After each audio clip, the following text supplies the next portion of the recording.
മുല്ലത്തറയിലെ വെണ്ണിലച്ചേലോടെ പുന്തിരി വെട്ടം തെളിഞ്ഞേ.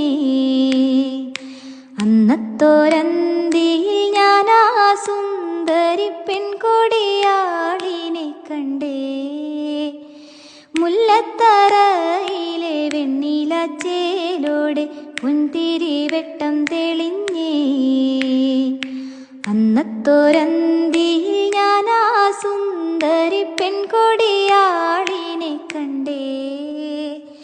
ചെമ്പൻ മുടി അഴകുള്ളൊരു പെണ്ണവൾ എന്നെയും നോക്കി നിന്നേ. ചേലൊത്ത മാൻമിഴിയുള്ളൊരു പെൺകൊടിയാളിനെ നോക്കി ഞാൻ നിന്നേ. ആട്ടവും പാട്ടും മേറിയ നേരത്ത് മാറി നിന്നവളെൻ്റെ മുന്നിൽ നിന്ന്